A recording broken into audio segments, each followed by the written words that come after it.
Ya estamos en comunicación hasta Colorado con mi queridísimo doctor Héctor Frisby.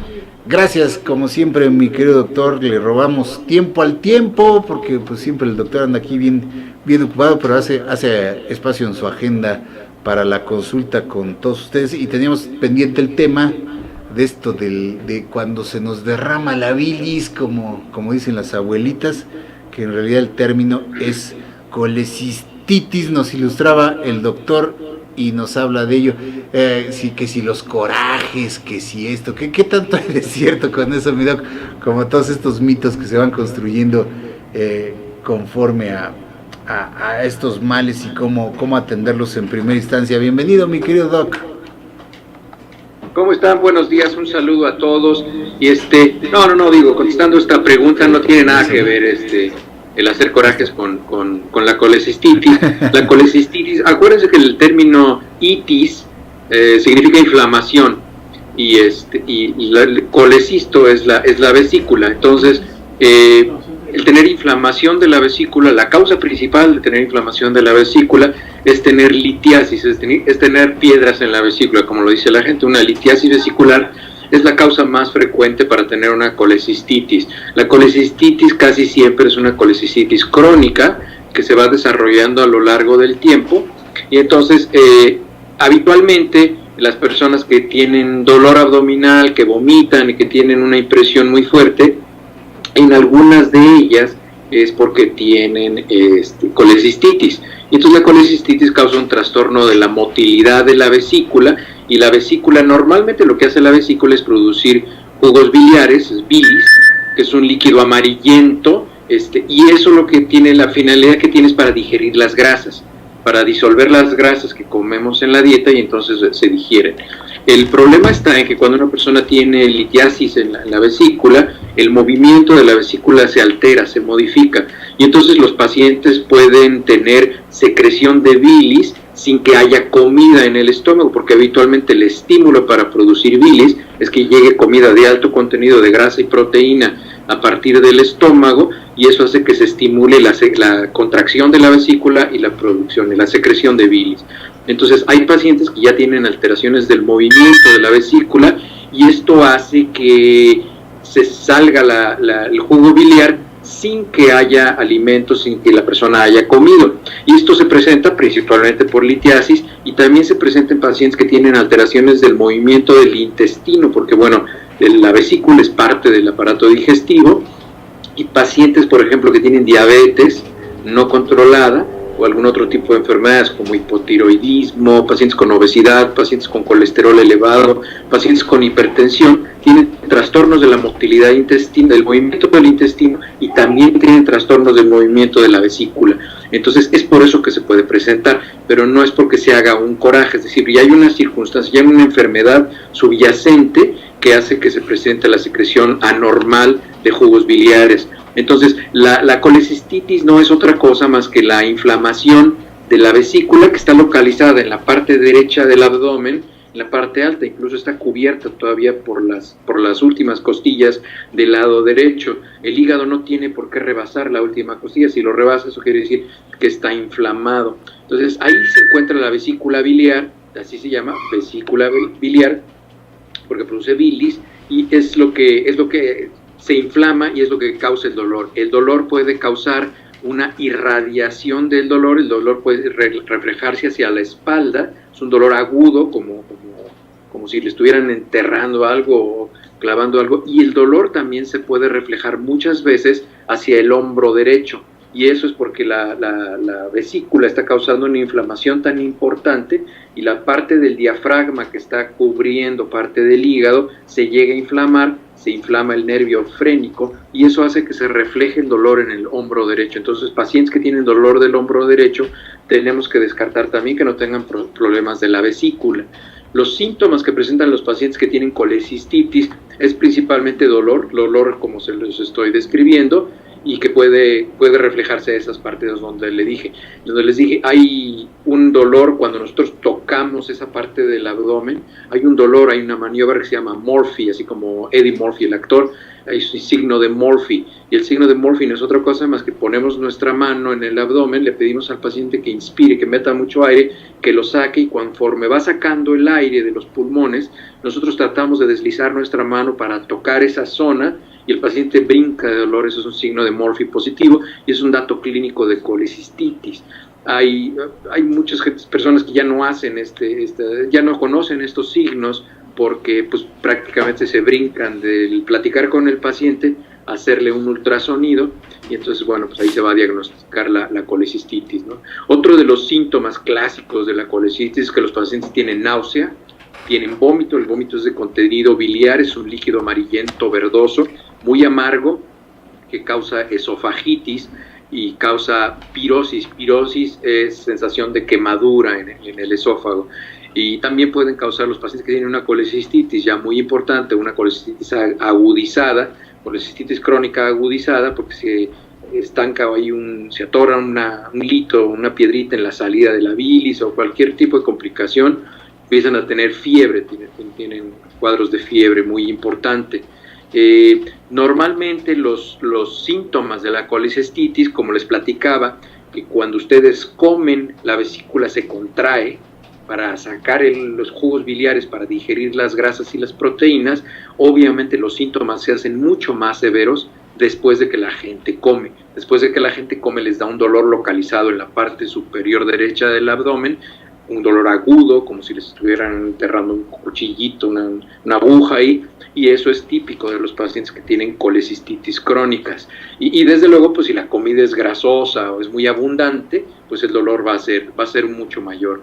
Las causas de la colecistitis, como les platicaba, la primera son litiasis, son cálculos biliares, son piedritas en la vesícula. ¿De qué están formados estos cálculos biliares? Están formados de tres. Hay un equilibrio que se tiene que mantener entre tres factores. Uno es la lecitina, el segundo es el colesterol y el otro son las sales biliares. Si se rompe el equilibrio entre estos, entonces se empiezan a formar, se empiezan a agrupar esos componentes desequilibrados que no están en un equilibrio, se empiezan a formar las piedritas. Y como podrán imaginarse, bueno, pues pacientes que tienen elevado el colesterol, pues tienen un riesgo de formar mucho más litos porque se rompe este equilibrio, ¿no? Pacientes también que tienen una inflamación crónica, y una vez que se forma un cálculo en una vesícula, es como un efecto de montaña, de bola de nieve, se empiezan a hacer más y más porque se causa más inflamación, se causa más disfunción de la vesícula y se forman más litiasis. Entonces es un círculo vicioso que se va formando. Los tumores también pueden causar que duela, que se inflame la vesícula. Otra razón es que se obstruyan las vías biliares, se pueden obstruir por inflamación, se pueden obstruir por una litiasis, se pueden obstruir por un cáncer, se pueden obstruir por muchas formas. Y puede haber enfermedades vasculares, enfermedades en los vasos sanguíneos que pueden causar que se disminuya el flujo hacia la vesícula no se puede mover de manera apropiada. Como no se puede mover, se empiezan a estancar las sales biliares, el colesterol y la lecitina, se hace el lodo biliar. Probablemente alguno de ustedes ha ido a que le hagan un ultrasonido en la vesícula y le reporta que tiene lodo biliar. Eso es el lodo biliar, es cuando las sales se empiezan a acumular y eso incrementa el riesgo de que se inflame la vesícula, y como se inflama se empiezan a formar litos. O sea, es un círculo vicioso que se tiene que romper. Desafortunadamente hay gente que tiene factores familiares que favorecen que la vesícula no se mueva. Desde luego, si las personas tienen enfermedades como diabetes, hipertensión, hipotiroidismo, que no están controlados, esto causa alteraciones de la motilidad del intestino. La causa más frecuente, como les digo, para padecer inflamación y dolor de la vesícula son las litiasis. Entonces, ¿qué complicaciones se pueden presentar en una persona que tiene litiasis en la vesícula? ¿Cuáles son los problemas que se pueden causar si alguien no se atiende la litiasis vesicular? El problema es que como los litos, las piedritas que hay adentro de la vesícula, son cuerpos inertes que no tienen actividad, no tienen irrigación, están ahí, no se mueven, se pueden infectar. Como ustedes se imaginarán, en el aparato digestivo hay muchas bacterias que normalmente tienen que estar ahí y hay otras que no. no deberían estar ahí, se puede causar una infección. Cuando se causa la infección de la vesícula, esto hace peor todavía el círculo vicioso, se altera el movimiento de la vesícula, se forman más litos, hay más dolor y todo se puede agravar, y una vez que se infecta la vesícula, ya estamos hablando de un problema mucho más serio y mucho más grave. Esta infección puede causar necrosis de la vesícula, puede causar gangrena, y una vez que se causa gangrena de la vesícula porque no se mueve, lo cual es muy frecuente, ahorita les voy a decir qué es sobre, lo cual esta gangrena hace que se empiece a adelgazar la pared de la vesícula, y la complicación más severa que hay es que se perfore la vesícula, y entonces el contenido de la vesícula se vierte hacia el abdomen, y eso es una urgencia quirúrgica. El paciente tiene que operarse lo más pronto posible. ¿Qué pacientes tienen mayor riesgo de presentar estas complicaciones? Son pacientes que tienen diabetes, y también se presenta en pacientes que son ancianos, en gente mayor. ¿Y por qué se presenta esto? Porque con el paso del tiempo, cuando la diabetes no está controlada, y en la gente mayor y la gente que tiene hipertensión mal controlada, hay una enfermedad que se llama neuropatía. La neuropatía no es otra cosa más que la pobre transmisión de las señales nerviosas, porque los nervios ya no son eficientes, los cables de electricidad del cuerpo ya no transmiten electricidad de manera eficiente. Entonces eso hace que no se mueva bien la vesícula, y además que no haya percepción del dolor. Es por eso que a los pacientes diabéticos, por ejemplo, también se les infectan los dedos de los pies, porque ya no lo sienten, se les puede enterrar ahí cualquier cosa, pueden tener una úlcera y ya no tienen dolor. Hay pacientes que yo he visto que incluso se queman las manos en la estufa porque tocan cosas que están muy calientes y ya no sienten cuando se están quemando, y nada más se dan cuenta cuando ya tienen un agujero ahí en el dedo. Entonces eso también se puede presentar en los órganos internos. Estos son pacientes que tienen colecistitis, que no les duele. Entonces obviamente los pacientes van a empezar a sentirse mal, a vomitar, a tener fiebre, y cuando se empieza a hacer el examen físico se encuentra que el paciente tiene una perforación de la vesícula que probablemente tenga ahí 1 o 2 semanas, y el paciente ya está en una circunstancia muy grave. Acuérdense que ya lo platicamos, los diabéticos también tienen infartos sin dolor. A veces los pacientes diabéticos de mucho tiempo que no se han controlado se quejan como de una acidez o de un malestar en el estómago, como que piensan que algo les cayó pesado, y no, lo que pasa es que están teniendo un infarto importante, y ellos lo identifican como un problema digestivo. ¿Cómo se previene la colecistitis? La colecistitis se previene manteniéndose delgado. Los gorditos que tienen alto el colesterol tienen un mayor riesgo de tener una colecistitis. La gente que sube de peso tiene un riesgo elevado de padecer colecistitis. Hay que mantenerse en un peso saludable, hay que realizar ejercicio. Si se tiene elevado el colesterol hay que tomar tratamientos, si se tiene diabetes hay que cuidarse, si se tiene la presión alta hay que tomar el medicamento también, y también es muy importante tener una dieta saludable, porque como les digo, con una dieta rica en grasas y en proteínas se causa un dolor mucho más importante, y se incrementa el riesgo de tener una pérdida del balance entre el colesterol, la lecitina y las sales biliares, para que se formen los litos. ¿Cómo se hace el diagnóstico de esto? Bueno, si se piensa que el paciente tiene una infección, pues se hacen exámenes de sangre, una biometría hemática, a ver los glóbulos blancos, a ver si no hay datos de inflamación. También se hace el diagnóstico por ultrasonido, es el diagnóstico que se puede realizar por un ultrasonido. Es un trastorno no invasivo que no expone al paciente a rayos X, y es muy importante. El ultrasonido se puede hacer por fuera o se puede hacer a través de una endoscopía.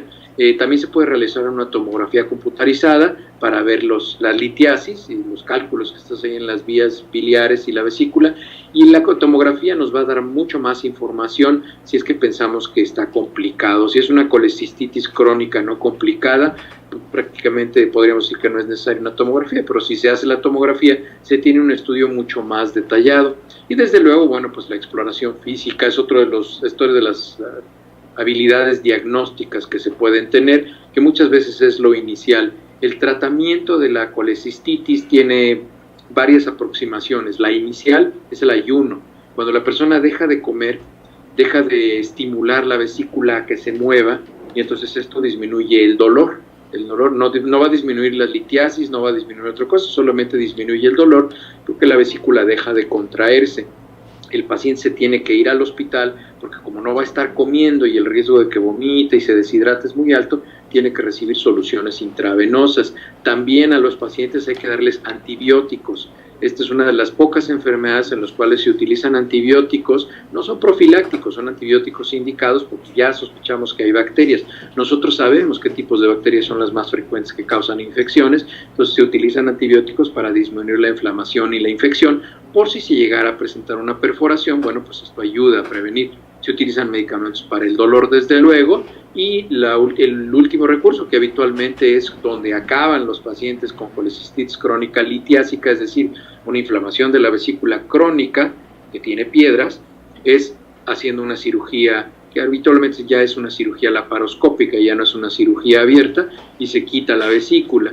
Y el paciente puede digerir las grasas de manera normal sin tener vesícula. Sigue habiendo la capacidad del organismo para digerir. Hay mucha gente que dice que es muy malo que te quiten la vesícula, que tienes efectos por el resto de tu vida, pero la realidad es que no. Una persona puede vivir perfectamente tranquila sin vesícula, no le pasa nada, no tiene ninguna alteración de su estado de salud, puede vivir una vida normal sin vesícula. Así es, doctor, sí es casos extremos. ¿Cuál es la función entonces sí que tiene esta vesícula biliar, doctor? Si podemos prescindir de ella, ayuda a la digestión nada más, procesamiento de las grasas. Ayuda a disolver las grasas, es un emulsificador de las grasas en la dieta, ese es el término apropiado. Es un efecto emulsificante, lo que significa es que, bueno, hace digeribles las grasas del cuerpo, porque las parte en pedacitos y de esa manera ya se pueden absorber. Y sin ellas, bueno, pues puede haber un trastorno intestinal, se pueden generar gases, problemas de digestión, pero de absorción más que de digestión, problemas de absorción, y bueno, pues esto causa una falta de comodidad, se sienten con disconfort, la falta de se inflaman, pues. Claro. Entonces, desde luego los pacientes que se les quita la vesícula tienen que estar muy conscientes de que una gran capacidad que tenía su cuerpo para digerir grasa se ha perdido, y es por eso que deben de tener mucho cuidado con su dieta. Casi siempre la cirugía de la vesícula, cuando se les quita la vesícula a los pacientes, es el principio de un estilo de vida, de una dieta baja en grasas y mantenerse en un peso adecuado y mantener un nivel de colesterol sano. Claro, desde luego, sí, y hay todavía cuando empieza uno a tener estos problemas, decías, pues tratamientos también, pero sobre todo el cambio de hábitos, ¿no, doctor? Cuando ya tenemos este tipo de problemas de colecistitis, mediante medicamentos, doctor, o nada más es un cambio de dieta que puede uno revertir. Lo adecuado es, desde luego puede haber medicamentos que disminuyen el dolor cólico y todo esto, pero habitualmente no se recomienda, porque se tiene la experiencia de que si nosotros le damos tratamiento a un paciente que tiene un dolor ocasionado por un estilo de vida poco saludable, el paciente va a preferir tomar la medicina que modificar su estilo de vida saludable. Claro. Entonces, en principio nosotros recomendamos que el paciente más bien modifique su estilo de vida más que refugiarse en el medicamento para que eso le resuelva los problemas. Claro, sí es lo que ocurre generalmente con quienes padecen reflujo, quienes padecen otro tipo de hay padecimientos estomacales que sí se acostumbran a tomar ciertos medicamentos para poder seguir pues empacándole con singular alegría a los taquitos, a las grasas y demás, ¿no? Así se echan dicen, dame mi QG5, ¿no? Dicen por acá, para echarme los taquitos, y sí, realmente lo que debe de entrar ahí en juego es más que nada un cambio de hábito para justamente ir revirtiendo esos problemas. Si es posible sanarla, la vesícula, o sea, mediante el cambio de hábito, doctor, o ya es irreversible. Claro, yo sí he tenido pacientes que llegan a perder 30 o 40 kilos de peso, pacientes que tienen una obesidad muy importante, y se espantan los pacientes con el dolor, porque como les duele y piensan que les da cáncer, y se meten a internet, y como el doctor Google casi siempre lo primero que pone hasta arriba son enfermedades muy graves, se espantan, entonces llegan espantados a la oficina, y sí, llegan a bajar de peso. Y sí, claro, yo he visto pacientes que, es más, la diabetes, sigue estando ahí la diabetes, pero la diabetes ya no necesita medicamentos, porque lo están controlando con dieta y ejercicio, y eso en cualquier libro de medicina lo pueden leer. La primera línea de tratamiento de un paciente con diabetes mellitus tipo 2 es dieta, ejercicio y estar en su peso ideal, y eso va a retardar la necesidad de tratamiento farmacológico y también desde luego va a retardar todas las complicaciones asociadas con una diabetes no controlada. Entonces sí, la dieta es fundamental. Esa frase que se oye muy frecuentemente que dice que somos lo que comemos, sí, es muy cierto. Y hasta desde el punto de vista intelectual es cierto. O sea, lo que comemos intelectualmente, lo que leemos, lo que escuchamos, de lo que hablamos, es lo que nos forma. Entonces, incluida la comida y nuestro estilo de vida, claro, todo lo que a nosotros adquirimos como nuestro, es lo que nos forma y lo que nos constituye. Entonces, este tipo de enfermedades, la colecistitis, están íntimamente relacionadas con un estilo de vida saludable. Es muy difícil ver a un paciente delgado, deportista, a menos que el paciente tenga una hipercolesterolemia familiar, es decir, una elevación del colesterol familiar. Los hay, los pacientes los hay, pero habitualmente cuando una persona es delgada y lleva un estilo de vida saludable, también es muy cuidadoso con su salud, y si se le recomienda tomar una pastilla, se la toma y no hay ningún problema, y el colesterol puede disminuirse. No sé, ayer vi una paciente que de tener lo normal de colesterol malo, porque hay colesterol bueno y colesterol malo, lo normal de colesterol malo es no tener más de 130 miligramos por decilitro, son las unidades. Entonces, esta paciente vino y tenía 240, una cosa así. Estaba mareada, tenía vértigo, en fin, no tenía nada más que colesterol elevado. Una mujer muy disciplinada, le mandé medicamento hace 3 meses, la revisé y le volví a hacer exámenes de laboratorio y ya lo tiene 93. Entonces, pues el medicamento es muy bueno.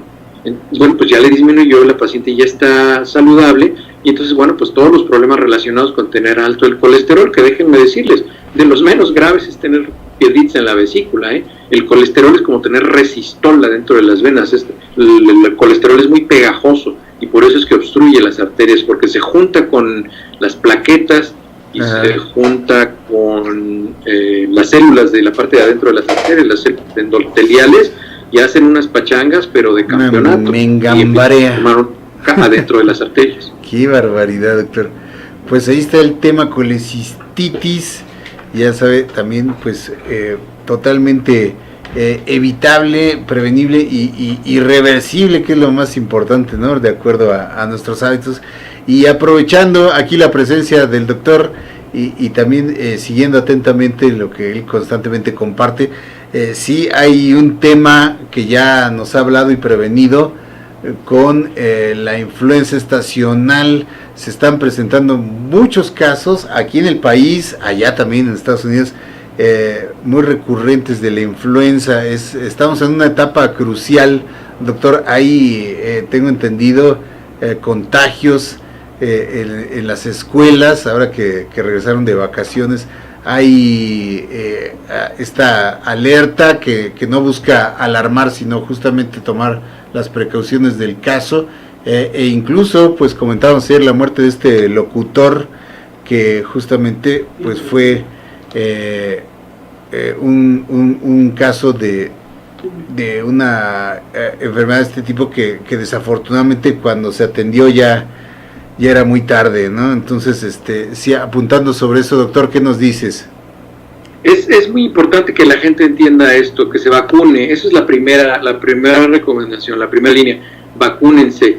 Desafortunadamente, déjenme decirle una cosa, esto es muy curioso. Va a sonar extraño cuando se los diga, pero la mayoría de las personas que mueren por influenza son personas sanas, previamente sanas, como el caso de este locutor. La explicación es muy sencilla. Diego la gente que está enferma, la gente que tiene riesgos incrementados, se vacuna, porque sabe que tiene riesgo de padecer influenza y de morir. Una persona que tiene diabetes, hipertensión, hipotiroidismo, en fin, gente que ha fumado toda su vida. Entonces, personal médico, ¿no? Que está expuesto como tú, Doc, ¿no? Que estás expuesto a los pacientes. Exactamente. Nosotros tenemos que vacunar pues prácticamente por un acto de conciencia y de congruencia, ¿no? He visto aberraciones médicos diciendo que no recomiendan la vacuna para la influenza. Es una aberración.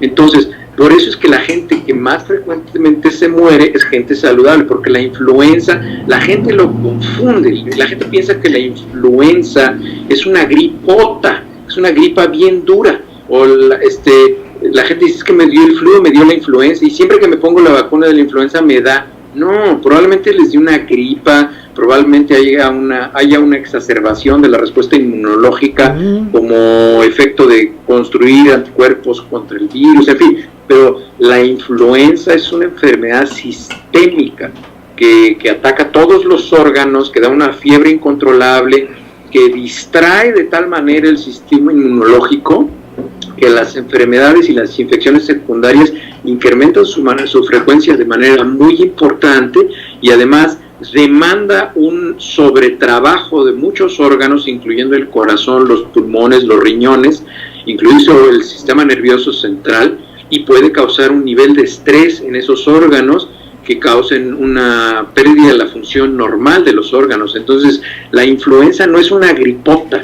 Entonces, para que la gente no se confunda y no tenga falsas ideas, es muy importante que nosotros entendamos que nos tenemos que vacunar, porque viene muy fuerte la influenza, y como ya se los he platicado, los seres humanos, los seres vivos, no los seres humanos, los seres vivos, vamos modificando nuestro código genético de manera importante cada 200 generaciones en promedio. El virus de la influenza se replica más o menos cada 48, 72 horas. Entonces, hagan sus cuentas, ¿cuándo se va a juntar 200 generaciones? Si cada 3 días se modifica el código genético del virus. Entonces, más o menos como 1 año y medio, casi 2 años. Es por eso que la vacuna va cambiando cada año, porque se tiene que ir adecuando a las cepas, a los tipos de virus que se van identificando, y por eso la vacuna de la influenza también ha ido creciendo en número de virus que incluye, y ahora la vacuna de este año, de la temporada 2019-2020, es una vacuna cuadrivalente que incluye 2 tipos de influenza A y 2 tipos de influenza B. Entonces, esa es la vacuna ideal en esta temporada. Vacúnense, por favor, porque si no, van a empezar a engrosar las filas de las víctimas de la influenza. Así es, doctor, y es justamente el riesgo de morir, que pues obviamente el cuerpo, como tú dices, al enfrentar este virus, pues queda prácticamente a descubierto, indefenso ante cualquier otro padecimiento, que es el que nos puede llegar a sorprender. Aquí Rolando está poniendo un mensaje que a un amigo suyo le dio influenza y la glucosa le subió mucho, efectivamente, porque afecta también el páncreas. Y la mayoría de los pacientes que tienen influenza y que tienen daño orgánico o alteración de la función de los órganos, la mayoría de los pacientes quedan con secuelas por el resto de su vida. Y por ejemplo, un paciente que le sube mucho la influenza, puede ser que esto cause un estrés suficiente en las células beta del páncreas, que son las que producen la insulina, y decida no producirla más, y el paciente quede diabético, insulino dependiente por el resto de su vida. Entonces, son cuestiones muy serias, muy serias. Decía aquí Rolando que la frase esta de que somos lo que comemos fue de hace mucho tiempo. Sí, es de un señor que se llama Ludwig Feuerbach. Ludwig Feuerbach es su nombre, y él fue el que dijo esa frase. La dijo más o menos en 1850, por si les interesa el dato histórico. Digo, a veces no les doy esos datos porque eso es nada más los locos como yo no lo sabemos, pero, no. Pero él fue el que dijo somos lo que comemos, en 1850, Ludwig Feuerbach. Edades de vacunación, dice Adolfo, todas, ¿no, doctor? Todas, a cualquier edad. Prácticamente niños, las contraindicaciones de la vacuna de la influenza solamente es si tuvieron una reacción a la vacuna de la influenza previamente. Esa es la única contraindicación. Ajá. Sí, y si ya se vacunaron, lo mejor es, si tienen el acceso a la vacuna, pues hacerlo cada año, doctor, porque como dices, van mutando, aunque sí entiendo que si ya te la pusiste hace 2, pues todavía te sirve de alguna manera de protección, ¿no, doctor? O sea, a quien, eso depende si el virus decide, porque por ejemplo, como les platicaba, las vacunas están hechas de fragmentos de virus, como se los platicaba la vez pasada. Lo que hacen, digo, para explicárselos, toman una parte de la estructura fundamental del virus, por ejemplo, la exosaminidasa, la neuroaminidasa, porque es por eso se llaman H1N1 o H3, porque es exosaminidasa, neuroaminidasa. Toman una porción fundamental de la estructura del virus, lo ponen en la vacuna. Eso estimula el sistema inmunológico para que reconozca ese pedacito de virus. O sea, eso de que dicen es que me pusieron la vacuna y los virus me enfermaron, eso no existe, porque lo que te pusieron fue un fragmento del virus, un pedacito de virus, no te infecta.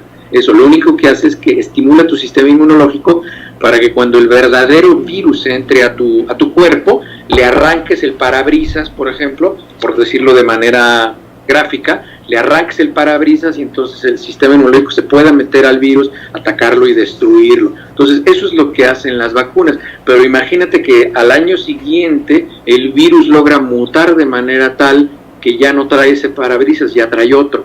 Entonces la vacuna no va a despertar respuesta inmunológica porque el virus va a pasar enfrente y no va a tener lo que contenía la vacuna.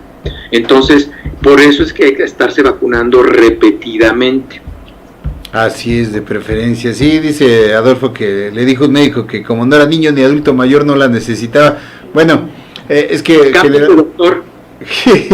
Sí, generalmente pues sí son centros de salud, eso tienen un número limitado muchas veces de eso es una mentira, de Jorge, vacunas, eso es una mentira y eso y se dan siempre lo han preferencia, hace ¿no? muchos años lo han dicho y ahora no dudo que lo hagan más, ahora que hay campañas en contra de las nuevas tendencias que hay en el sistema de salud, que si quieren algún día las platicamos. Acuérdense que yo fui uno de los fundadores del Seguro Popular y yo lo conozco desde adentro.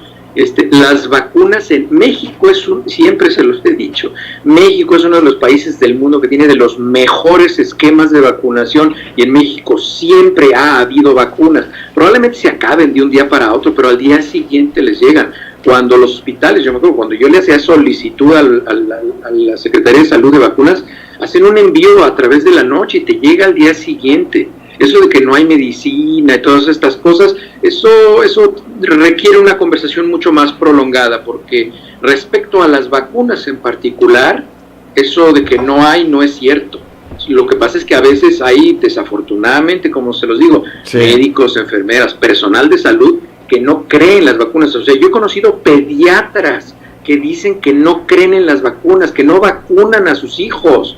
O sea, esa gente, o sea, hay países en España, y les voy a investigar la lista, pero ya hay 7 países en el mundo que ya lo consideran un crimen contra los niños. Si a un niño le da una enfermedad como la influenza, sarampión, polio, porque los papás decidieron no vacunarlos, los papás se van a la cárcel y al niño se lo llevan lo dan en adopción a otra familia.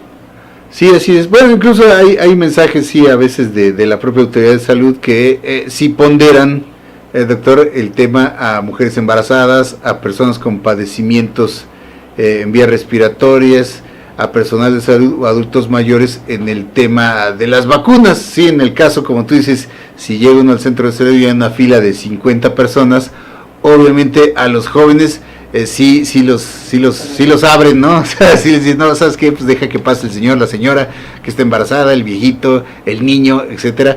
Fue, yo creo, el caso al que se refiere mi querido Adolfo, que sí, en algunos casos sí dan preferencia a las personas, adultos mayores, niños, mujeres embarazadas o personas con padecimientos en vías respiratorias, ¿no? Que son también los que están en más riesgo, ¿no? Justamente en etapas en los que hay un incremento, un pico en la presentación de casos de influenza, como es ahorita la situación que se está presentando aquí en el país y en otros puntos. Pero no puntos, solicitan el medicamento, ese es el problema, Jorge. Y digo, yo conozco el sistema de salud pública, yo fui director de un hospital público, y los hospitales pueden ser muy eficientes si son bien administrados. Y por ejemplo, ahora lo que está... aquí veo que alguien me preguntaba acerca de lo del Seguro Popular. El problema es que... Teresa me pregunta, Teresa siempre tiene unas preguntas muy interesantes.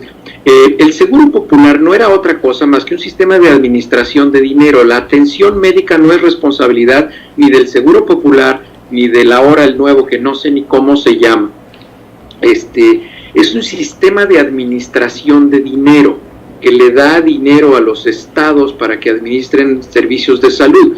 El problema está en que en los últimos 10 años el dinero del Seguro Popular, o menos que eso, como en los 6 años, en los últimos 6 años, se han perdido 70 mil millones de pesos que nadie sabe dónde están, y claro que sí se sabe dónde están, se robaban el dinero, entonces, y eso es más o menos como el 60% del dinero que tenía el Seguro Popular, entonces se robaban el dinero, entonces se tiene que hacer un sistema en el cual se tenga mucho más control, y yo no sé, la verdad es que yo desconozco en qué consiste el nuevo sistema, pero el problema es que el Seguro Popular era extraordinario. Ahí publiqué en Twitter 2 artículos, y uno está escrito por el doctor Julio Frenk, que es el que parió el Seguro Popular, y ahí explica por qué fracasó el Seguro Popular, porque se volvió una caja chica en los estados, de donde tomaban los gobernadores dinero para sepa Dios qué fines, y como era dinero que no estaba etiquetado, era dinero que se le entregaba al estado, entonces lo usaban para quién sabe qué cosas. Y entonces ese fue el problema del Seguro Popular. Pero si hay niños con cáncer que no se atienden en Oaxaca, no es responsabilidad del INSABE, no es responsabilidad del Seguro Popular, es responsabilidad del hospital que no lo está dando. Porque yo ya fui director de hospital, a mí no me echan cuentos. Si tú no tienes algo es porque no lo has solicitado, porque no tienes inventarios controlados y porque no tienes buen control de tu hospital. Todo eso que dicen no es cierto. Eso son desafortunadamente, la política en salud, como hay mucho dinero, está amafiado todo eso. Entonces yo ya fui director de hospital y yo ya sé cómo se hacen las compras y yo sé cómo se administra el dinero. Yo ya sé cómo no lo reparten o lo distraen, o me mandaban circulares, firme esta carta para que compremos tal cosa, y yo no sabía ni qué era, y yo tenía que investigar. Entonces yo aprendí mucho durante el tiempo que fui servidor público, y además el secretario de Salud siempre me apoyó mucho. Ahora creo que es diputado o algo así, es un doctor, el doctor Héctor Jaime Ramírez Barba, y él siempre fue una persona que me acompañó mucho y me apoyó mucho, y el hospital fue un muy buen hospital bajo su apoyo. Es gente que conoce, el doctor Héctor Jaime sabe mucho del sistema de salud, él conocía muy bien al doctor Julio Frenk. Entonces, si el sistema de salud se administra con honestidad, alcanza. Pero ya, por ejemplo, eso que decían de los niños que tenían cáncer, que no había el metrotexato y todo esto, y la gente se alocaba, porque sí es muy triste ver a los niños. Pero pues bueno, ya hay 3 directores administrativos de hospitales que están en la cárcel porque decidieron esconder el medicamento. Eso fue realmente lo que sucedió.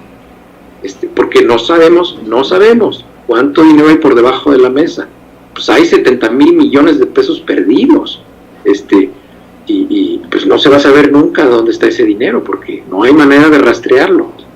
Y no creo que valga la pena, ya pasó, ojalá no vuelva a pasar. Pero no tiene nada que ver con una persona. Yo entiendo que hay a quien no le guste un presidente, un secretario de salud, un gobernador. Eso no tiene nada que ver con la persona, tiene que ver con todo un sistema torcido que favorece la discrecionalidad y distrae el dinero de lo fundamental, que es atender a la gente.